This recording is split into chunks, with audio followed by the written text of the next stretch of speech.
చూడండి,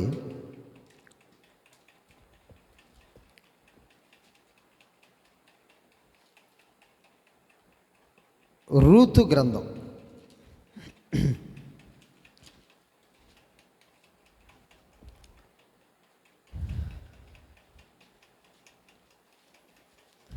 రూతు గురించి మనందరికి బాగా తెలుసండి. రూతమ్మ ఏ విధంగా ప్రభు కొరకు తను తాను సమర్పించుకుందో, ఏ విధంగా ఆమె జీవించింది అనే విషయాలు మనందరికి బాగా తెలుసు. అయితే ఇక్కడ రూతు గ్రంథంలో మొదటి నుంచి మనం కొన్ని వచనాలు చదువుకుందాం. చదవగలిగిన వారు. న్యాయాధిపతులు ఏలిన దినములయందు దేశములో కరువు కలగగా యోధా బెత్లెహేము నుండి ఒక మనుష్యుడు తన భార్యను తన 2 కుమారులను వెంటబెట్టుకొని వెళ్ళెను. ఆ మనిషిని పేరు ఎలిమెలెకు, అతని భార్య పేరు నయోమి. మహ్లోను, కిలియోను వారు యోధా బెత్లెహేము వారైనా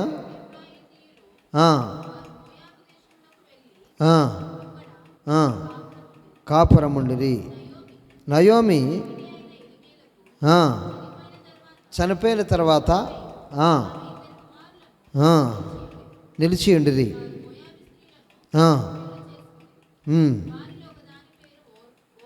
ఓర్ప, రెండవ దాని పేరు రూతు.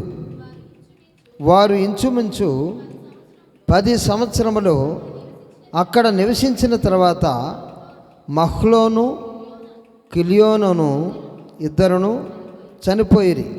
కాగా ఆ స్త్రీ తాను కనిన 2 కుమారులను లేనిదాయను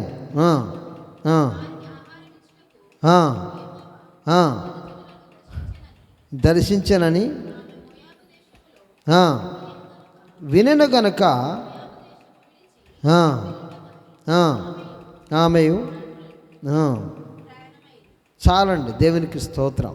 చిన్న ప్రార్థన. స్తోత్రములు తండ్రి, పరిశుద్ధుడు అయిన ప్రభువా, నా గొంతును ముట్టుకోండి, నన్ను ముట్టుకోండి, మరుగు చేయండి, మహిమ పొందుకోండి. నీకే వందనాలు తండ్రి. మేము కొద్ది నిమిషములు మాట్లాడుకొని చుండగా మహిమ పొందుకోండి ప్రభువా. వాక్యం ద్వారా నువ్వే నాతో మాట్లాడి నడిపించమని నీకే వందనాలు చెల్లిస్తూ యేసు నామమున అడిగి వేడుకొనిచున్నాం తండ్రి, ఆమేన్. ఇక్కడ నయోమి, ఎలిమెలెకు వారిద్దరికి కూడా 2 కుమారులు. వీళ్ళందరూ కూడా కలిసి మోయాబు దేశానికి, బెత్లెహేము నుంచి మోయాబు దేశానికి వెళ్ళారండి. మోయాబు దేశంలో కొంతకాలం నివసించారు. నివసించిన తర్వాత మరి అక్కడ ఎలిమెలెకు చనిపోయాడు. ఎలిమెలెకు చనిపోయిన తర్వాత ప్రియులారా, వారి కుమారులకు మోయాబు స్త్రీలను పెళ్లి చేసింది నయోమి. వాళ్ళు దాదాపుగా 10 సంవత్సరములు అక్కడ జీవించారట. ఎన్ని సంవత్సరాలండి? 10 సంవత్సరాలు వాళ్ళు జీవించారు. ఆ తర్వాత మహ్లోను, కిలియోను కూడా చనిపోయారు. ఇప్పుడు మిగిలింది ఎవరండిగా ఆ కుటుంబంలో? కోడళ్ళు, అత్త. ఇప్పుడు అత్తగారు ముసలామె. మరి ఆమెతోటి ఎవరు మరి ఉంటారు? ఆమె ప్రయాణమైందట. ఎటు? తన దేశంలో, ఇజ్రాయేల్ దేశంలో దేవుడు మరలా వారికి ఆహారం ఇస్తున్నాడని నయోమికి తెలిసిపోయింది, సమాచారం అందింది. ఆమె తన కోడళ్ళు కూడా బయలుదేరారట. బయలుదేరినప్పుడు తన యొక్క కోడళ్ళ మేలును కోరి, మీరు ఇక్కడే ఉండండి, మరి మీ యొక్క తల్లుల ఇంటికి వెళ్ళి మీరు హాయిగా ఉండండి అని చెప్పి తన యొక్క కోడళ్ళకు చెప్తూ ఉన్నది. ఇట్లా చెప్పేటువంటి అత్తలు ఉంటారండి ఈ లోకంలో. నాతోటే ఉండి మరి నువ్వు పని చేసుకో అంటూ ఉంటారు. అయితే ఈ అత్త మరి దేవుడంటే భయం కలిగినటువంటి అత్త అండి. ఈమె దేవుడి యందు భయభక్తులు కలిగినటువంటి స్త్రీగా మనకు కనబడుతూ ఉన్నది. వీళ్ళు దాదాపుగా 10 సంవత్సరములు కాపురం ఉన్నారు. 10 సంవత్సరములు నయోమితోటి ఓర్పా రూతు కలిసిమెలిసి ఉన్నారు. ఈ కలిసిమెలిసి ఉన్నటువంటి టైంలో ప్రియులారా, మరి మగవారు పనికి వెళ్ళిపోయినప్పుడు అత్తగారు చేసేది ఏంటి అని అంటే, ఆమె ప్రార్థన చేయటం, మరి తన కోడళ్ళకు కూడా ప్రార్థన నేర్పియటం, ఇక్కడ నేర్పించినట్టుగా మనకి కనబట్టలేదు. కానీ ప్రియులారా, మరి వారి యొక్క అనుబంధాన్ని చూస్తే రూతుకు నయోమికి ఉన్నటువంటి అనుబంధము ఏంటి అనంటే, నీ జనమే నా జనము, నీ దేశస్థులే నా దేశస్థులు, నీ జనమే నా జనము, నీ దేశమే నీ దేవుడే నా దేవుడు, నువ్వు మృతి పొందు చోటనే నేను మృతి పొందుతాను అనేటువంటి మాటలను బట్టి ప్రియులారా, ఆమె ఖచ్చితంగా వారికి ప్రార్థన నేర్పించింది అని చెప్పాల్సిందే. దేవునికి స్తోత్రం. ఏముంటుందండి మరి, ఓర్పా అయితే సింపుల్గా 10 సంవత్సరాలు కలిసి ప్రార్థన చేశారు, ముగ్గురు కలిసి ప్రార్థన చేశారు. కానీ ఈ ఓర్పా అత్తగారు ఒక్క మాటతోటి ఆమెను విడిచిపెట్టేసి ఆమెను ముద్దు పెట్టుకొని తన యొక్క తల్లిగారింటికి బయలుదేరి వెళ్ళిపోయింది. ఒకటే మాట చూడండి, ఆ మాట చదవండి అమ్మ. 8వ వచనం చదవమ్మ. నయోమి తన 2 కోడళ్ళను చూచి, మీరు మీ తల్లుల ఇండ్లకు తిరిగి వెళ్ళుడి, నా ఎడలను మీరు దయచూపునుగాక, మీరు ఒక్కొక్కతే పెళ్లి చేసుకొని యెహోవా దయచేయునుగాక అని వారితో చెప్పి వారు ఎలుగెత్తి ఏడ్చారు. 2 కూడా ఎలుగెత్తి ఏడ్చారటండి.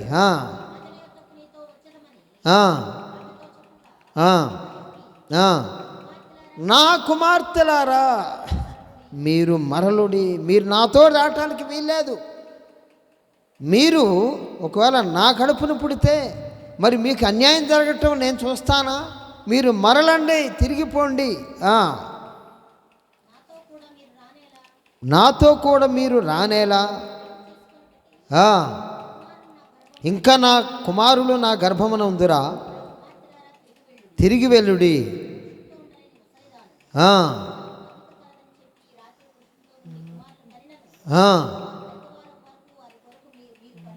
కనిపెట్టుకుందురా,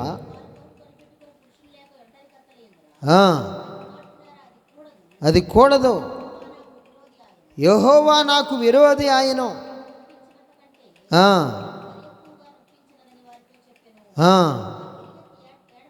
వారు ఎలుగెత్తి ఏడవగా ఓర్పా తన అత్తను ముద్దు పెట్టుకొనెను, రూతు ఆమెను హత్తుకొనెను. దేవునికి స్తోత్రం. ఓర్పా ముద్దు పెట్టుకుంది, మరి రూతు హత్తుకున్నదట.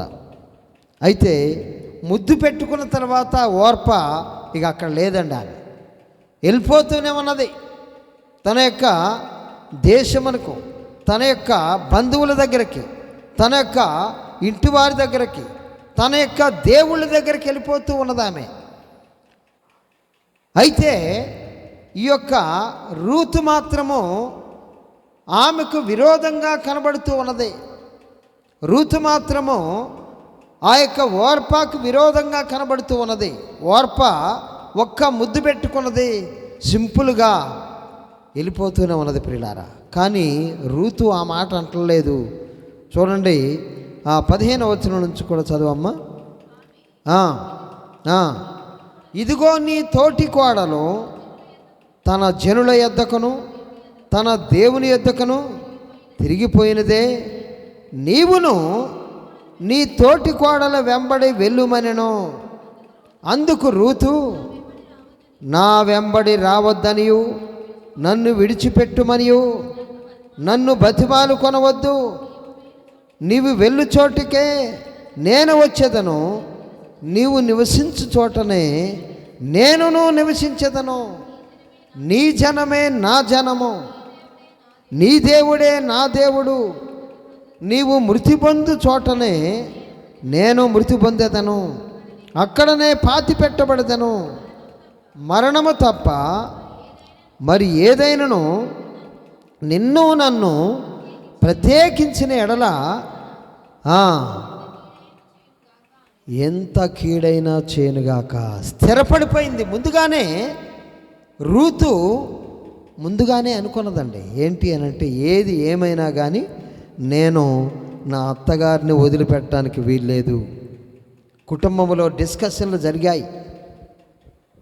ఏంటి అనంటే, మరలా మన దేశంలో మరి వీళ్ళిద్దరు కూడా నయోమి కుటుంబానికి సంబంధించినటువంటి వారు అయ్యారు గనక మరి వెళ్ళిపోదాము మన దేశానికి అనేటువంటి మాటలు వాళ్ళు మాట్లాడుకున్నారు. ఓర్పా ఏమై డిసైడ్ అయిపోయిందంటే, నేను నా తల్లిదండ్రుల దగ్గరికి పోతాను, నా జనము దగ్గరికి వెళ్తాను, నా యొక్క దేవుళ్ళ దగ్గరికి వెళ్ళిపోతాను అనేసి ఆమె డిసైడ్ అయిపోయింది. అత్తగారి మాట కోసమే ఎదురు చూస్తూ ఉంది ఆమె. అత్తగారు ఒక మాట చెప్తే చాలు ఆమెను వదిలిపెట్టి నేను వెళ్ళాలి అనుకున్నది ఓర్ప. రూతు ముందే డిసైడ్ అయిపోయింది. ఏంటి అనంటే, నేను వెళ్ళకూడదు. దేవునికి స్తోత్రం. మరి ఏం చూశారండి? ఏం చూసింది ఆమె? అత్తగారి దగ్గర ఏమన్నా ల్యాండ్స్ ఉన్నాయా? అత్తగారి దగ్గర ఏమన్నా మరి బంగారం, ఒక 10 కేజీల బంగారం ఉన్నదా? ప్లాట్లు ఉన్నాయా? ఆమె పనిచేసి కష్టం చేసి తన కోడళ్ళకేమన్నా పెట్టగలదా? ఆమె ఇతరులకు భారంగా ఉంటుంది కదండి. నయోమినే ఇతరులకు భారంగా ఉంటుంది. వృద్ధాప్యంలో ఉన్నదామె. ఆమె మరి తన కోడళ్ళ మీద ఆధారపడి జీవించాలి. మరి ఏమి చూసింది రూతమ్మ? నీ జనమే నా జనము, నీ దేవుడే నా దేవుడు. నీవే మరణము తప్ప నిన్ను నన్ను ఏది ప్రత్యేకించడానికి వీల్లేదు. మరణము అంటే మనిద్దరం ఎవరో ఒకరు చనిపోతే మనం వేరైపోదాం, అంతేగాని నువ్వు మృతి పొందు చోటనే నేను మృతి పొందుతాను. నీ జనమే నా జనము, నీ దేవుడే నా దేవుడు అంటే ముందుగానే డిసైడ్ అయిపోయింది. ఏంటి అనంటే, రూతు నయోమితోటి ఉండాలని. నీ దేవుడే నా దేవుడు. రూతమ్మకు తెలుసండి, మరలా తిరిగి తన జనము దగ్గరికి వెళ్ళిపోతే మోయాబీలు ఏంటో తెలుసండి? త్రాగుడు, జోదము, వ్యభిచారము, విగ్రహారాధన, ఇదంతా కలిగినటువంటి జనాంగం. విపరీతమైనటువంటి పాప లోకములో జీవించేటువంటి జనాంగం. నయోమి ఇంట్లో వీళ్ళు ప్రశాంతమైనటువంటి జీవితాన్ని ప్రార్థన చేసుకోవటం, హాయిగా ఇంట్లో ఉండటం, మరి ఏదన్నా ఉంటే పని చేసుకోవటం, ఏ చికాకులు లేవు. మంచి జీవితం. ప్రార్థన అత్తగారు నేర్పుతా ఉన్నది. వీళ్ళు ప్రార్థన చేయటం నేర్చుకున్నారు. 10 సంవత్సరములు కలిసిమెలిసి జీవించారండి. 10 సంవత్సరములు భక్తి నేర్చుకున్నారు. బహుశా అత్తగారికి మొహమాటానికి ప్రార్థన చేస్తారు కొందరు. అత్తగారు ఏమని అనుకుంటుందేమని మొహమాటానికి ప్రార్థన చేసిందేమో రూతమ్మ గారు. రూతమ్మ మాత్రం ఈ నయోమి యొక్క దేవునికి కనెక్ట్ అయిపోయింది. నయోమి దేవుడే నా దేవుడు, నయోమి జనమే నా జనము, నయోమి యొక్క దేశమే నా దేశం. కనెక్ట్ అయిపోయింది పూర్తిగా. దేవునికి కనెక్ట్ అయిపోయింది. నయోమి దగ్గర ఏమి లేదు, కానీ ఈమె ఒక్కతే ఇంత భక్తి కలిగి ఇంత మంచిగా ఒక క్రమమైనటువంటి జీవితాన్ని జీవిస్తూ ఉంటే ఈమె జనాంగము ఇజ్రాయేల్ దేశంలో ఉన్నారు కదా, వాళ్ళ దగ్గరికి వెళితే ఇంకా దేవుడే ప్రత్యక్షమవుతాడేమో. దేవునికి స్తోత్రం, హల్లెలూయా. దేవునితో కనెక్షన్ కరెక్ట్గా ఉంటుందేమో. ఆమెకు తెలుసు, రూతుకు తెలుసు ఏంటి అనంటే, నేను మరలా పాత జీవితంలో పడిపోతాను, పరిశుద్ధమైనటువంటి జీవితాన్ని వదిలిపెట్టుకోవాలి. ఎందుకంటే నా తల్లిదండ్రుల సంగతి నాకు తెలుసు. నా తల్లిదండ్రులు మరి వారు కాని దేవుణ్ణి పూజించేవారు, వారు జోదములాడేవారు. మోయాబీలంటే పాపాత్ములైనటువంటి జనాంగం. మోయాబీలంటే వ్యభిచారమునకు మరి పెట్టిన పేరు. దొంగతనాలు, ఇష్టం వచ్చినట్లుగా జీవితం, ఒక క్రమమైనటువంటి జీవితం లేదు. అట్లా అనేక జీవితాలు పాడైపోయాయి. రూతమ్మ కరెక్ట్ జీవితాన్ని నేను జీవించాలి, నాకు భోజనం లేకపోయినా పర్వాలేదు, నాకు భోజనము లేకపోయినా పర్వాలేదు, నా జీవితం ఇప్పుడు కరెక్ట్గా ఉన్నది, పరిశుద్ధమైనటువంటి జీవితాన్ని నేను జీవించగలుగుతున్నాను. ఈ జీవితాన్ని ఎంతమంది క్రైస్తవులు కోరుకుంటున్నారండి? నేను పరిశుద్ధమైనటువంటి జీవితాన్ని జీవించాలి, నా మాటలో పరిశుద్ధత ఉండాలి, నా బాడీలో పరిశుద్ధత ఉండాలి, నా నోటి మాట కరెక్ట్గా ఉండాలి, నా యొక్క శరీరానికి పాపము అంటొద్దు. డిసైడ్ అయిపోయిందండి. ఎవరండి? రూతు డిసైడ్ అయిపోయింది, నా జీవితం కరెక్ట్గా ఉండాలి. మోయాబు దేశంలోకి తన తల్లిదండ్రులను వదిలిపెట్టేసింది, తన బంధువులను వదిలిపెట్టేసింది, తన యొక్క అక్క చెల్లెళ్లను వదిలిపెట్టేసింది, తన అన్నలను తమ్ముళ్ళను వదిలిపెట్టేసింది. ఎవరైనా జనరల్గా ఎక్కడికి పోవాలని కోరుకుంటారండి? భర్త చనిపోతే ఇంకేం పని ఉంది కదా, తల్లిదండ్రుల ఇంటికే వెళ్ళిపోవాలి, ఈ కష్టమైన నిష్ఠూరమైన ఏదైనా కానీ అక్కడే ఉండాలి అని డిసైడ్ అయిపోతూ ఉంటారు. కానీ ఈమె అట్లా కాదు, డిఫరెంట్గా ఉన్నది రూతమ్మ. దేవునికి స్తోత్రం. 10 సంవత్సరముల వారి యొక్క జీవితం, 10 సంవత్సరములు వాళ్ళు కలిసిమెలిసి ఉన్నారు. తన కుటుంబంలో ఉన్నటువంటి మగపిల్లలు చెప్తుంటే మాట అనలేదేమో, కానీ తన కోడళ్ళు మాత్రము తన బోధన వంట పట్టించుకున్నారండి. దేవునికి స్తోత్రం. తన కోడళ్ళకు మాత్రం వంట పట్టింది. ఓర్పా ఏంటి? జనరల్గా ఆమె చేసింది మామూలు పనే అండి కదా. సాధారణంగా ఎవరైనా భర్త చనిపోతే తల్లిగారింటికే వెళ్తారు. రూతమ్మ చేసింది అసాధారణమైనటువంటి పని. దేవునికి స్తోత్రం. ఒక ఎక్స్ట్రాడినరీ ఉమెన్, ఒక మరి పర్ఫెక్ట్ ఉమెన్ ఈమె ఒక ఎక్సలెంట్, అంటే మంచి జీవితాన్ని కోరుకున్నటువంటి ఒక స్త్రీగా మనకు కనబడుతూ ఉన్నది. క్రీస్తును ధరించినటువంటి స్త్రీగా మనకు కనబడుతూ ఉన్నది. నయోమి క్రీస్తును కలిగి ఉన్నది, దేవుణ్ణి కలిగి ఉన్నది, భక్తిని కలిగి ఉన్నది, దేవుని రుచిని ఎరిగినదిగా నయోమి ఉన్నది. ఆ రుచిని ఎరిగినదిగా రూతమ్మ కనబడుతూ ఉన్నది. ఓర్పా ఎరగలేదా? ఓర్పాకి అర్థం కాలేదా? అర్థమయ్యాడు, దేవుడు అర్థమయ్యాడు. కానీ ఇంత సాహసం చేసేటువంటి విధానం నాలో లేదనుకున్నదో ఏమో. ఒక సాధారణమైనటువంటి స్త్రీ చేసేటువంటి పని ఓర్ప కోల్పోయింది. ఓర్ప పాత జీవితంలోకి వెళ్ళిపోయిందండి. ఒకవేళ మోయాబు దేశంలోకి వెళితే పరిస్థితి ఏంటో రూతమ్మకి భయం వేసి ఉండొచ్చు. దేవునికి స్తోత్రం. మళ్ళా పాత జీవితం, అయ్యో మరి ఆ దౌర్భాగ్యపు జీవితంలోకి నేను అడుగు పెట్టాలనా? ఎందుకో ఈ కుటుంబంలో నేను పడ్డాను, ఈ కుటుంబంలోకి దేవుడు నన్ను చేర్చాడు, మంచి జీవితం, ఒకవేళ భర్త లేకపోయినా కానీ మరి మా అత్తగారు మంచి జీవితం, మేలు కోరుకునేటువంటి వ్యక్తి కాదండి, కాదా? తన కోడళ్ళ గురించి ఏం కోరుకుందామే? మీరు వెళ్ళండి, నాతో ఉండండి అన్నదా? స్వార్థం కాదు, ఆమె స్వార్థపరురాలు కాదు. దేవుని యందు భయభక్తులు కలిగినటువంటి స్త్రీ, ఒక గుణవతి అయినటువంటి స్త్రీ నయోమి. దేవునికి స్తోత్రం. గుణవతిగా ఉన్నదామె, దేవుణ్ణి ధరించినటువంటి స్త్రీగా మనకు కనబడుతున్నది, క్రీస్తును ధరించినటువంటి స్త్రీగా కనబడుతున్నది.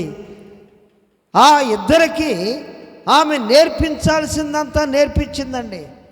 10 ఆజ్ఞలను పాటించాలి, పరిశుద్ధమైనటువంటి జీవితాన్ని జీవించాలి, పొరుగువాడిని ప్రేమించాలి, వ్యభిచారము చేయొద్దు, దొంగతనము చేయొద్దు, విగ్రహారాధన చేయొద్దు, మనము మన శత్రువుల్ని ప్రేమించాలి. ఈ యొక్క ఆజ్ఞలన్నిటిని కూడా వారికి బోధించింది. వారు తనతో ఉన్నంతకాలము ఆ విధంగా పరిశుద్ధమైనటువంటి జీవితాన్ని వాళ్ళు జీవించారు. దేవునికి స్తోత్రం. కాని ప్రియులారా, ఎప్పుడైతే విడిపోవలసి వచ్చిందో, ఎప్పుడైతే మరి ఓర్ప ఈ యొక్క ఛాన్స్ కోసమే ఎదురు చూసిందా,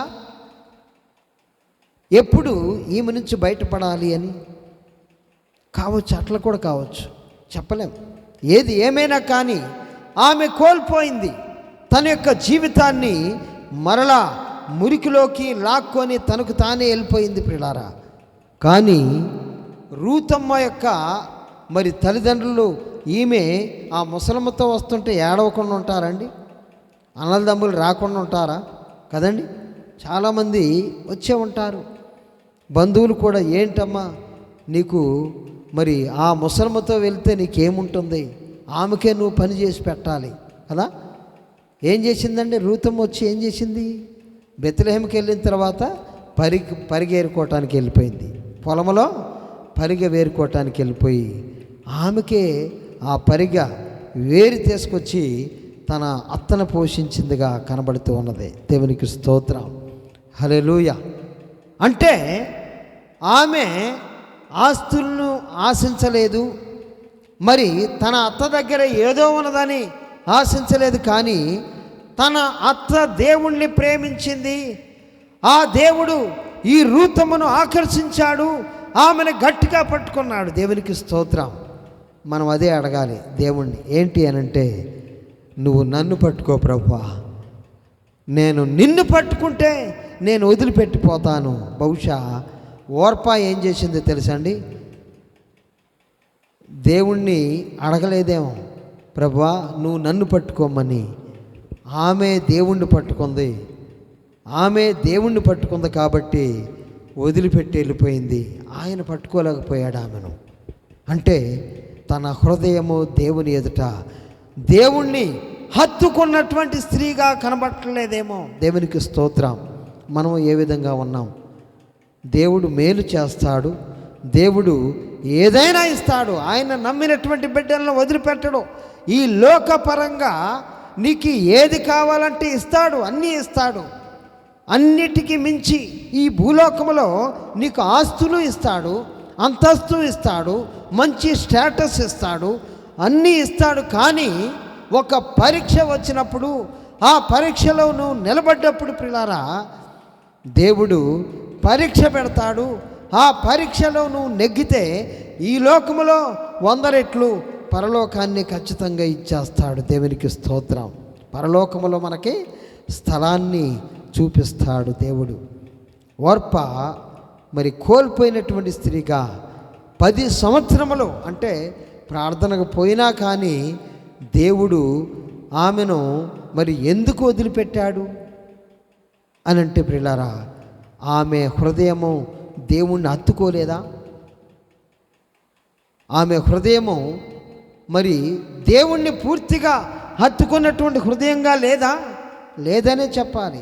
దేవుడు గట్టిగా ఆమెను పట్టుకోలేదు కదా.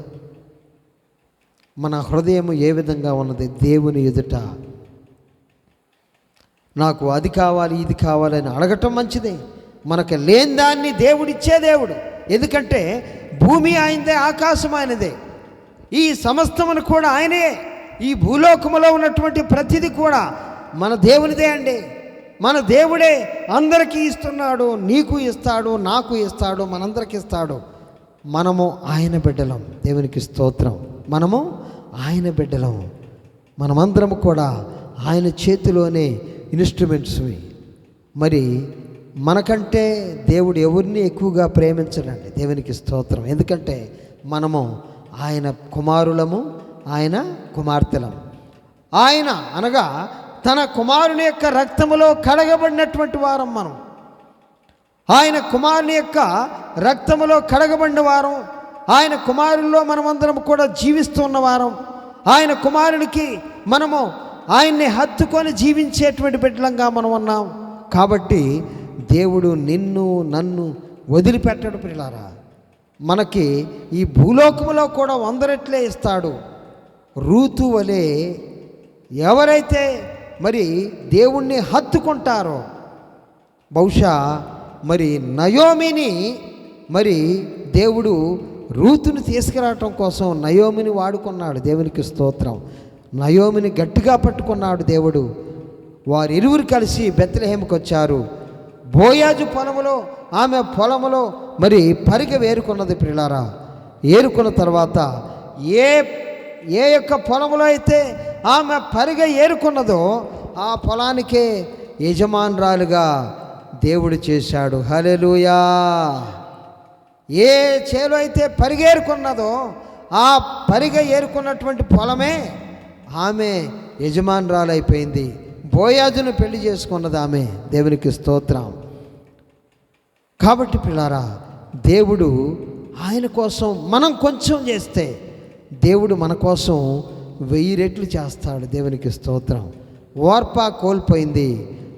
మరి రూతు మరి ఏ గ్రంథంలో రాయబడ్డదో తెలుసండి?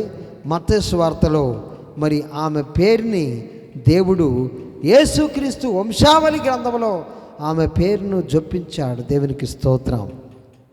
చదవండి, ఆ మాట చదవండి ఒకసారి. చదివి ముగించేద్దాం. మత్తయి సువార్త 1వ అధ్యాయంలో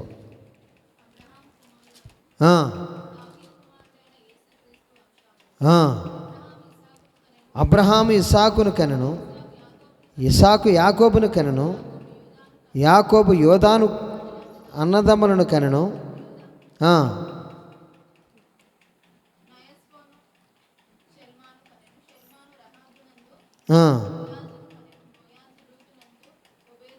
చాలండి. దేవునికి స్తోత్రం.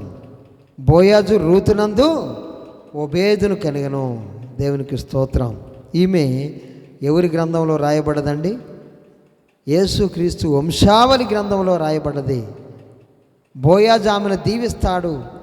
నీవు నీ జనమును వదిలిపెట్టావు, నీ దేశాన్ని వదిలిపెట్టావు, నీ బంధువులను వదిలిపెట్టావు, నీ రక్త సంబంధం వదిలిపెట్టావు, నీ తండ్రి ఇంటిని వదిలిపెట్టి యెహోవా రెక్కల కింద సురక్షితంగా ఉండటానికి నువ్వు వచ్చావు. దేవుడు నీవు చేసిన దానికి ప్రతిఫలం ఖచ్చితంగా ఇస్తాడు. దేవుడు ఖచ్చితంగా నీకు తోడుగా ఉంటాడు.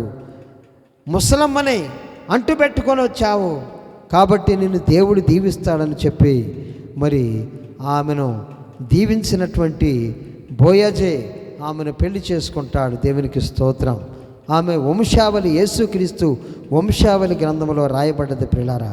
కాబట్టి మరి మనము దేవుణ్ణి హత్తుకునేటువంటి విషయంలో, దేవుని దగ్గర ప్రార్థించేటువంటి విషయంలో మన పూర్ణ హృదయంతోటి, పూర్ణ ఆత్మతోటి, పూర్ణ శక్తితోటి దేవుణ్ణి ప్రేమించేటువంటి బిడ్డలంగా ఉండాలి.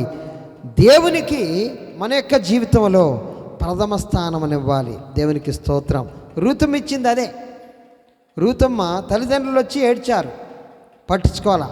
అన్నదమ్ములు వచ్చి ఏడ్చారు, పట్టించుకోలేదు. మరి అక్క చెల్లెళ్ళు వచ్చి ఏడ్చారు, సెంటిమెంట్లు ఉంటాయి కదా, పట్టించుకోలేదు. ఎందుకంటే ఆమెకు దొరకాల్సింది దొరికింది. క్రీస్తు దొరికాడు, దేవుడు దొరికాడు ఆమెకు. దేవునికి స్తోత్రం. మీరందరూ కూడా విగ్రహారాధికులు. మీరు నాకు అవసరం లేదు, నాకు దొరకాల్సింది దొరికింది, నా జీవితానికి దొరకాల్సింది దొరికింది, నన్ను పరలోకములకు చేర్చేటువంటి యేసు ప్రభు నాకు దొరికాడు అనేటువంటి సంతోషం. కాబట్టి ఆమె జీవితంలో, ఆమె హృదయంలో యేసుక్రీస్తే ప్రథమ స్థానం. దేవునికి స్తోత్రం. నువ్వు తండ్రివి కావచ్చు, తల్లివి కావచ్చు, ఇంకా నువ్వు ఏ స్థితిలో ఉన్నా కానీ నా దేవుడి తర్వాతే నువ్వు అన్నది దేవునికి ప్రథమ స్థానం ఇచ్చింది ఆమె. దేవుని గ్రంథములో ఆమె వంశావళి గ్రంథములో రాయబడ్డది, పరలోకములో ఆమె పేరు జీవ గ్రంథములో రాయించుకున్నది. మరి కాబట్టి పిల్లారా, మనం కూడా దేవుణ్ణి హత్తుకుందాం. అలాంటి కృప దేవుడు నీకు నాకు మనందరికీ అనుగ్రహించును గాక. Amen, amen.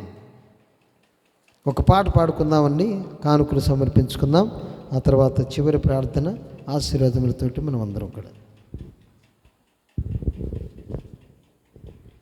సమర్పణ చేయుము ప్రభువునకు, నీ దేహము ధనము సమయమును. సమర్పణ చేయుము ప్రభువునకు, నీ దేహము ధనము సమయమును. అబ్రామును అడిగెను ప్రభువప్పుడు, ఇస్సాకును అర్పణ ఏమనెను. అబ్రామును అడిగెను ప్రభువప్పుడు, ఇస్సాకును అర్పణ ఏమనెను.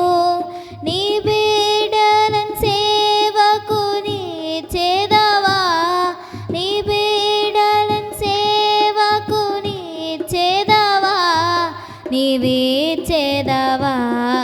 సమర్పణ చేయుము ప్రభువునకు, నీ దేహము ధనము సమయమును. నీ దేహము దేవుని ఆలయము, నీ దేవుడు మలచిన మందిరము. నీ దేహము దేవుని ఆలయము, నీ దేవుడు మలచిన మందిరము. సజీవయాగముగా నీచే కల్మషమంట నిధి నీవిచ్చేదవా. సమర్పణ చేయుము ప్రభువునకు, నీ దేహము ధనము సమయమును. సమర్పణ చేయుము ప్రభువునకు, నీ దేహము ధనము సమయమును. ప్రార్థన చేసుకుందాం. చివరి ప్రార్థన ఆశీర్వాదములతోటి మనం అందరం